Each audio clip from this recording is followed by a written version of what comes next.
striker, right? They've been linked with Ollie Watkins, Nicholas Jackson, but it seems, Benjamin, we call him Sesko?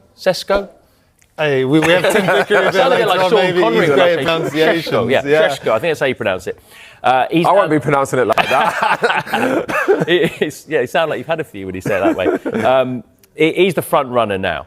So where are we with this at the moment?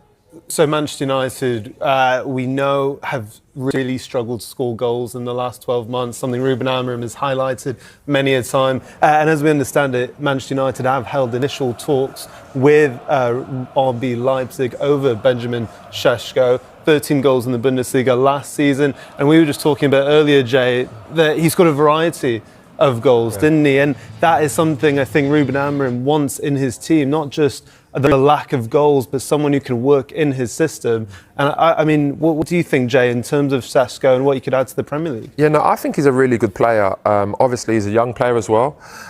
When I look at his all-round game, he, to me, is exactly what Man United need. They need someone that is good in the box, that's a good finisher. He's very cute as well. He makes really good runs. You know, he goes to feet and then checks in behind and vice versa. He scores all different goals. He's a very strong player. But the way Man United will play with the two number 10s, they need a focal point. And even though Højlund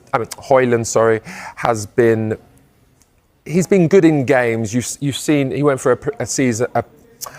In the part of the season last year where he scored a few goals and he was on a bit of a run.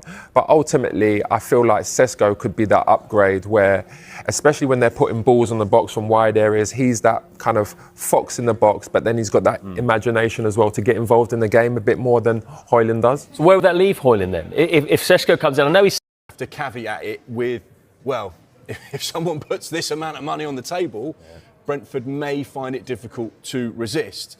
Now, we know that there is a lot of interest in Johan Visser. We know that Nottingham Forest failed with an attempted bid in January and earlier in this summer. We know that there is interest from Tottenham Hotspur and Newcastle United as well. But so far, Brentford have been able to resist any potential offers from these other football clubs. We know that he has 1 year plus a club option further year on his contract, which gives them a slight advantage in this situation. He's 28 years old, so he's getting to the latter stages of his career. And of course, it's one of those players that's been so influential. He's been so special under Thomas Frank whilst he's been at Brentford and developed into a really important figure for them. You can understand why Brentford say, we don't want to sell all of our star players. We know that that could be leaving us in a perilous